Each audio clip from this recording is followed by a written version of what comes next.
출애굽기 20장 12절에 있는 말씀을 제가 봉독해 드리겠습니다. 내 부모를 공경하라. 그리하면 내 하나님 여호와가 내게 준 땅에서 내 생명이 길리라. 아멘.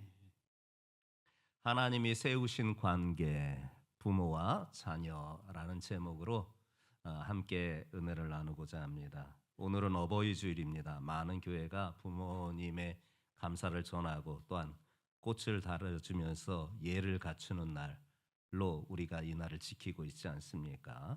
그러나 그저 연례 행사처럼 지나치기보다는 이날 하나님의 명령을 더욱 묵상하면서 그 묵상하는 가운데 그 말씀에 순종하겠다라고 결단하는 시간이 되시기를 여러분들에게 도전드립니다. 윤순자 권사님께서 우리 주한교회 1호 권사님께서 주중에 소천하셔서 하나님의 품에 안기셨습니다. 감사하게 장례 집례를 할 수 있게 하나님께서 허락해 주셔서 그렇게 장례를 교회장으로 진행을 했습니다. 장지가 부평 승하원이었어요. 그래서 그쪽에 같이 이동을 해서 마지막 하관식에 앞서서 하나님 앞에 예배 드리고 그리고 가족들을 위로하고 격려하고 그 다음에 그 승하원 그 길에서 나오는데 약 시간이 10시 30분에서 11시 정도 사이였던 것 같아요. 근데 처음 저희들이 들어갔을 때 8시 반 정도에 들어갔을 때는 일반 차량들이 없었는데 그쪽에서 나올 때 그 시간에 일반 차량들이 많이 눈에 띄는 거예요. 그래서 장례 차량인가 장례 가족들 차량인가 저렇게 일반 차량들도 많이 오네 이렇게 생각하는데 그게 아니었어요. 그 하관식을 한 마지막 장례 날이 5월 8일 어버이날이었어요. 그래서 일반인들이 그곳에 납골되어 있는 부모님을 만나러 일반 차량들이 그렇게 많이 들어왔던 거예요. 제가 마음은 충분히 이해합니다. 그러나 우리 그리스도인들은 살아서 부모님에게 효를 다하는 것입니다. 살아있을 때 효를 다하는 것입니다. 우리 장로님께서 부모에 대한 그리움도 있어서 기도 가운데 그렇게 얘기하는 거 다 이해가 됩니다. 그러나 우리는 살아있을 때, 살아계실 때 그 효를 다하는 것입니다. 그게 우리의 신앙입니다. 유교와 불교에서는 그 다음해의 행사를 더 귀중하게 여기는 듯 그렇게 가르치고 있으나 우리는 살아 계실 때 효를 다하는 것이에요. 신앙 격언 가운데 이런 격언이 있습니다. 부모를 공경하는 자는 자신을 낳아준 이뿐만 아니라 자신을 보내신 이를 존중하는 것이다 라는 신앙 격언이 있습니다. 이 격언은요 동서고금을 막론하고 부모 공경의 단순한 윤리를 넘어서 인륜을 넘어서 존재의 근원을 향한 존중의 깊은 의미를 담고 있는 것이에요.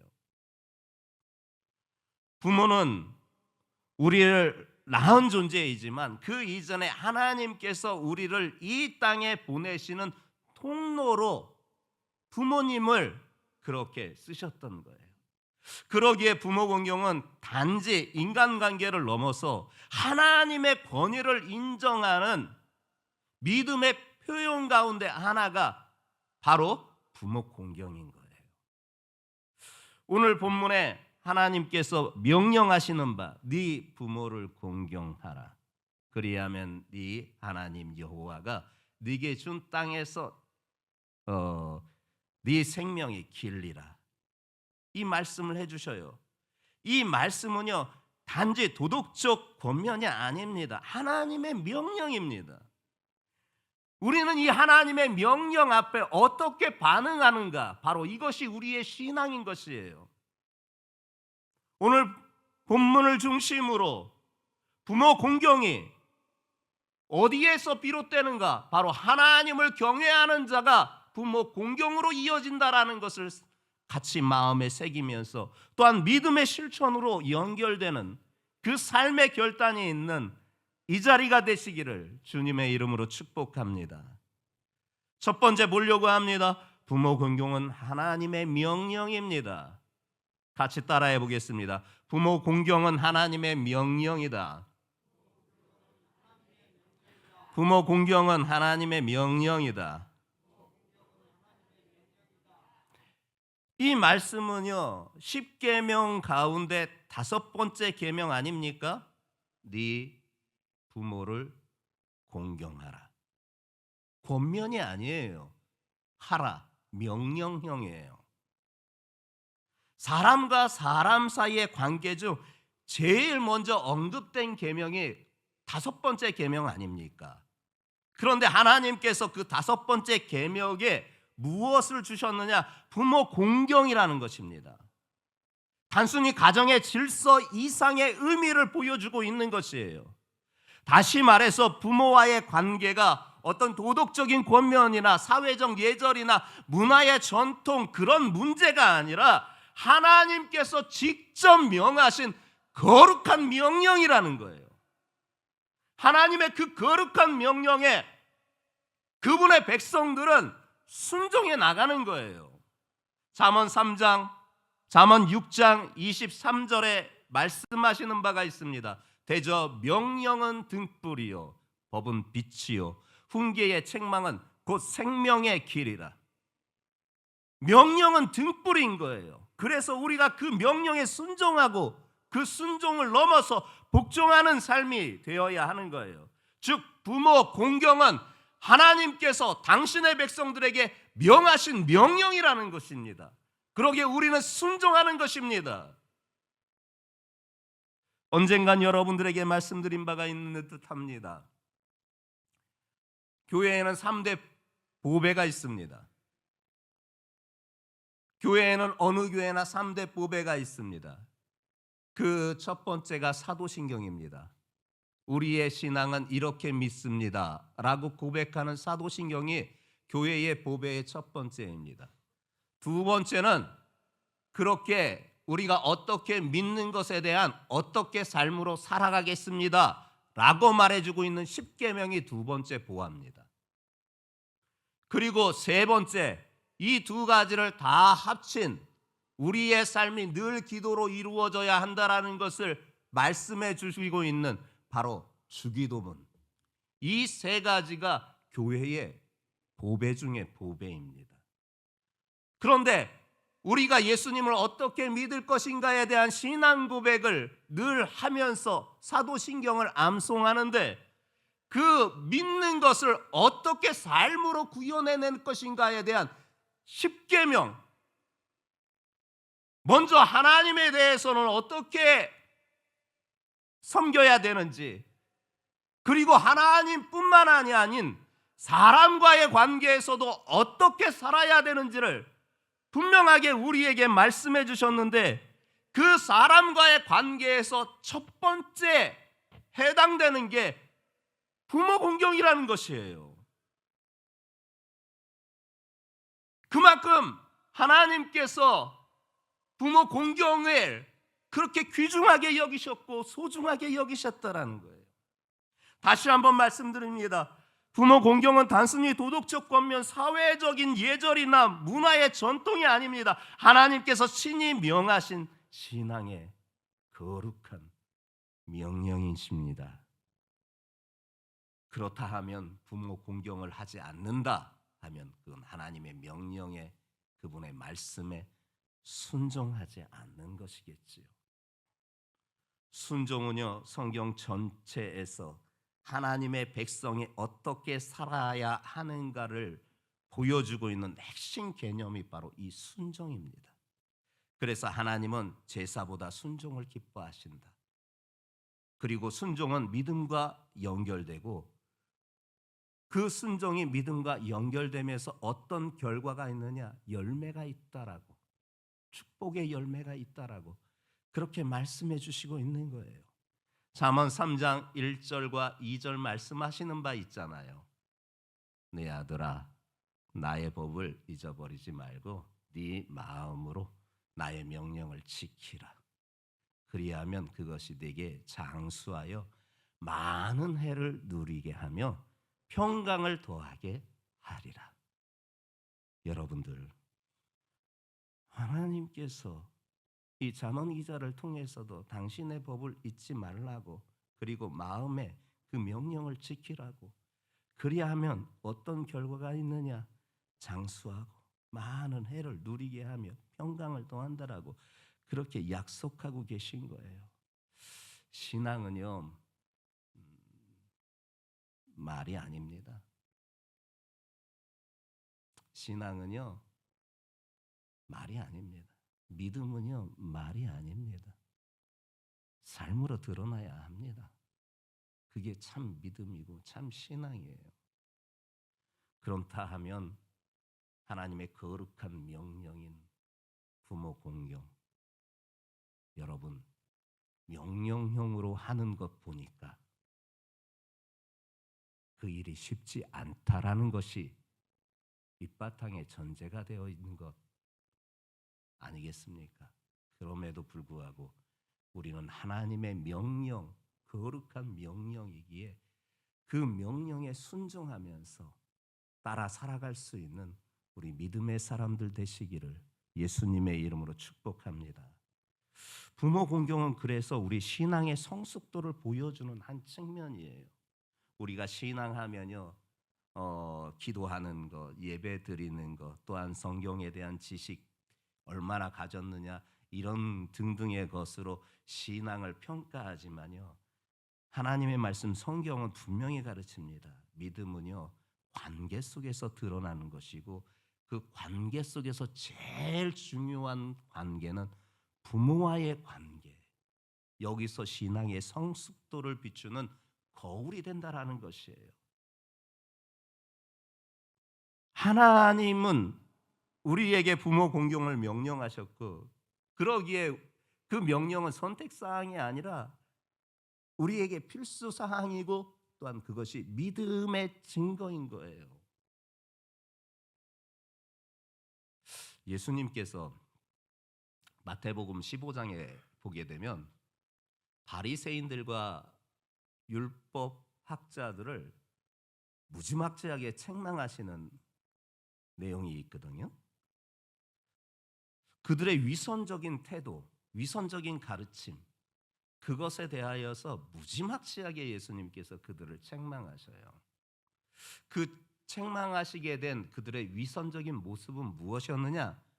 부모 공경에 대한 본질적인 것을 이들이 훼손하고 비본질적인 것에 치우쳐서 백성들에게 가르치고 또한 그것을 교훈했다라는 것에 대하여서 예수님께서 무지막지하게 책망하십니다.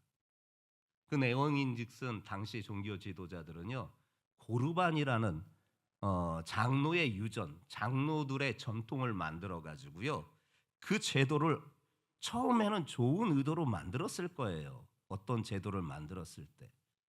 근데 그것이 어느 순간 변질이 되었어요. 그래서 그것을 악용합니다. 그 내용인즉슨 부모에게 드려야 될 것, 특히 물질에 대한 부분이거든요. 부모에게 드려야 될 것 하나님 앞에 드리면 퉁 쳐줄게, 이렇게 가르쳤어요. 부모에게 드릴 거 그거 하나님 앞에 드리면 하나님께서 그거 퉁 쳐주신다. 부모에게 더 안 해도 된다. 당시에 이 바리새인들과 율법 학자들이 이렇게 백성들을 가르쳤던 거예요. 예수님께서 그들의 그 위선적이고 그 거짓된 가르침, 부모 공경에 대한 본질을 바로 알려주지 못하는 그들에 대해 무지막지하게 책망하십니다. 그것이 마태복음 15장 5절과 6절에 있는 말씀입니다.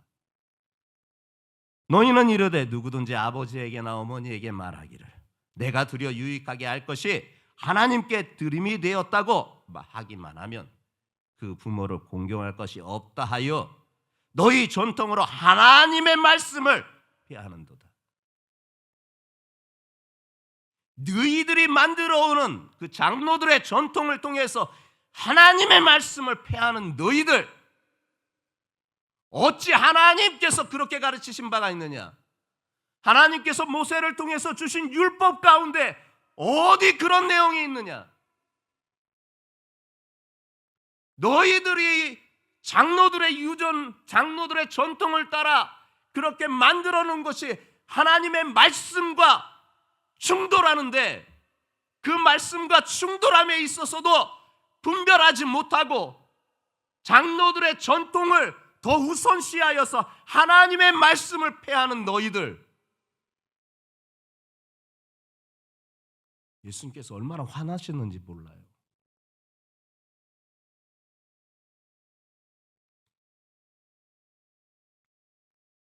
부모 공경은 그런 게 아니라는 거예요.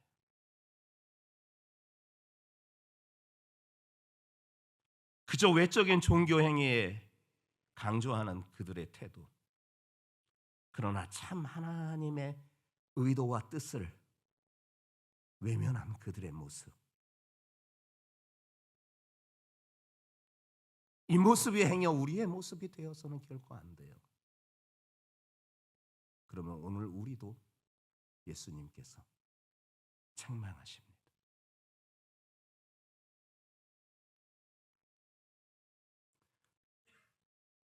부모를 향한 공경의 마음은 단지 가정의 문제를 넘어서 하나님 앞에서의 성숙한 신앙의 모습을 보여주는 거울이라 하였습니다. 부모 공경이 우리의 영적 진실성을 드러내는 시금성과 마찬가지예요. 오늘날 신앙이 깊다고 말하면서도 부모를 무시하거나 무관심하거나 멸시하는 경우 교회 열심히 다니면서 경건 생활을 해도 소용없습니다. 가정에서 부모와의 관계에서 신앙을 실제적으로 드러내는 이 부모 공경, 삶으로 말씀을 살아내는 믿음의 사람들 모두 되시기를 예수님의 이름으로 권면드립니다. 명령형이라 말씀하신 것은 분명히 그 일이 쉽지 아니하기 때문에 강제성을 띄어서 주신 말씀 아닙니까? 그럼에도 불구하고 우리는 그 명령에 어려워도 순종해 가는 것입니다. 예수님께서 그렇게 하셨잖아요. 십자가를 이제 지시기 시간이 되셨어요. 제자들과 함께 겟세마네 언덕을 오르셨어요. 그리고 제자들을 일부는 따로 두시고 또한 그 중에 세 사람은 따로 앞쪽에 인도하고 그 다음에 예수님은 더 앞쪽에 나아가 제자들에게 부탁하잖아요. 나를 위해서 기도하라. 예수님이 그 겟세마네 자리 그 자리에 나가서 기도하실 때 땀방울이 빗방울이 될 정도의 간절한 기도를 하나님 앞에 드리잖아요. 아버지 앞에. 아버지, 하실 수 있거든. 이 잔을 내게서 지나가게 좀 해주세요. 그만큼 십자가 지는 일이 그렇게 고통스러운 일이에요. 아버지, 하실 수만 있거든. 이 잔을 내게서 지나가게 하여 주시옵소서. 왜 이렇게 나에게 큰 십자가를 맡겨놓으셨어요? 이 십자가를 좀 지나가게 해주세요. 이 잔을 좀 지나가게 해주세요. 요한복음은 그렇게 감정적으로 담겨있지 않게 우리에게 성경은 보여주고 있으나 얼마나 그 마음이 예수님의 마음이 간절하셨겠어요. 하실 수만 있으면 이 잔을 좀 내게서 옮겨주시옵소서. 하실 수만 있으면 이 잔을 내게서 옮겨주시옵소서. 땀방울이 빗방울이 될 정도로 세 번이나 그렇게 간구하여 기도하시잖아요. 근데 결론은 뭔 줄 아세요? 그러나 나의 원대로 마옵시고 아버지의 원대로 되시기를 원하나이다. 이게 부모 공경이에요. 이게 부모 공경. 어렵고 힘든 그 일임에도 불구하고 그 어려움과 힘듦을 뛰어넘고 순종해 나가는 것. 그게 바로 부모 공경의 모습, 참된 모습 아닙니까? 나의 원대로 마시고 아버지 원대로 되시옵소서 라면서 아버지의 뜻에 순복하시는 그분이 참 부모 공경자이십니다. 그 모습을 우리에게 보여주신 거예요. 성도들이여, 우리가 하나님을 경외하는 신앙인이라면 이 부모 공경 또한 하나님을 향한 자세만큼이나 진실해야 함을 여러분 잊지 마시기 바랍니다. 자, 이 두 가지만 여러분들에게 말씀드리고 싶으나 하나님께서는 이 명령형에 또 다른 약속을 해주시고 있다라는 것이에요. 무슨 약속이냐? 하나님은 단순히 명령만 부모를 공경하라는 명령으로만 끝나지 아니하시고 이 명령에 따라 순종할 때 내가 너에게 약속할 것이 있다 덧붙여 주시고 있어요. 그게 본문 하반절이잖아요. 그리하면 네 하나님 여호와가 내게 준 땅에서 네 생명이 기르리라. 언약의 명령이라는 거예요. 언약의 명령. 여기서 생명이 기르리라는 이 말씀은요, 단지 오래 산다는 뜻이 아니에요. 하나님께서 허락하신 땅에서 하나님의 평안과 보호 속에 살아가는 복된 삶을 말씀하고 있는 거예요. 이 같은 복이 어디에서 오느냐? 부모 공경에서 온다라는 얘기예요. 이것은 구약에만 있는 말씀이 아니에요. 신약에서도 우리에게 대표적으로 보여주는 말씀이 에베소서 6장 1절과 3절 말씀 아닙니까? 자녀들아, 주 안에서 너희 부모에게 순종하라. 이것이 옳으니라. 네 아버지와 어머니를 공경하라. 이것이 약속 있는 첫 계명이니 이로써 네가 잘되고 땅에서 장수하리라. 여기서 약속 있는 첫 계명이란 이 표현은요, 하나님께서 부모 공경에 대한 특별한 복을 약속하고 있다라는 것을 말씀해주고 있는 거예요. 하나님은 단순 순종하라는 것이 목적이 아니라 그 순종 뒤에 하나님께서 복을 책임져 주시겠다라는 것이에요. 성도들이여, 그래서 우리가 복을 갈망하는 자이면 더더욱 부모 공경을 해야 되는 거예요. 부모 공경을 삶으로 이뤄낸 대표적인 한 성경 인물을 여러분들에게 소개하자면 요셉이에요. 요셉. 애굽의 총리가 된 이후 아버지와의 만남 이후에 얼마나 이 요셉이 아버지 야곱을 극진히 섬겼는지 이루 말할 수가 없어요. 한편으로는 서운하지 않을 것 같아요. 오랜 날 물론 아버지가 다른 자식에게 속아서 죽은 줄만 알았으나 요셉 입장에서는 얼마나 아버지가 서운했겠어요. 그래도 좀 찾아보시지. 그래도 좀 돌아보시지 하는 마음이 없었겠어요? 그 마음에 원망이 없었겠어요?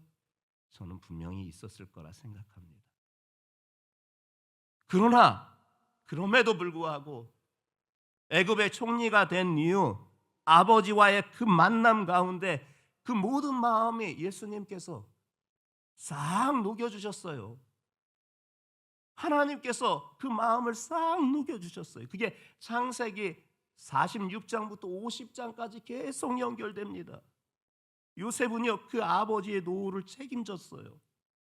죽을 때까지 함께했어요. 그리고 마지막 장례도 극진하게 정성스럽게 그렇게 치루어줬어요. 세상의 권력을 손에 쥐었지만 아버지에 대한 공경을 놓치지 않았던 것은 그가 하나님을 섬기고 하나님을 경외하는 자였기에 그같이 행했던 것이에요. 오늘날 우리가 복을 사모합니다. 근데 그 복을 원하면서도 복을 여는 열쇠를 잘 몰라요. 그 열쇠를 놓칠 때가 많아요. 하나님께서 우리에게 복의 열쇠로 주신 것이 부모 공경입니다. 하나님은 여전히 말씀하십니다. 부모를 공경해라. 그러면 잘 된다. 하나님은 이 명령을 어느 시대에나 어느 누구에게나 누구에게만 국한되어 말씀하신 것이 아니라 우리 모두에게 말씀하셨습니다. 부모 공경은 하나님의 복을 누리는 통로가 되어지는 줄 여러분들이 마음에 깊이 상고하시기를 주님의 이름으로 권면드립니다. 굳이 복이 아니래도 우리 마음에 한번 깊이 우리의 믿음을 한번 점검해 보십시다. 내가 하나님을 사랑한다고 말하면서 부모님께 대한 어떤 태도를 보이고 있는지, 혹 무관심과 또한 무심함 속에서 부모를 대하고 있지는 않은지, 내가 하나님을 사랑하고 하나님을 경외한다면서 행여 부모 공경에 대해서 이렇게 소원해 있지는 않은지, 오늘 이 말씀을 마음에 깊이 새기고 믿음으로 부모를 잘 공경하여서 그 하나님의 명령을 순종하여 하나님을 기쁘게 하심과 더불어서 하나님이 약속하신 복을 누리는 우리 성도들 모두가 되시기를 예수님의 이름으로 축복합니다.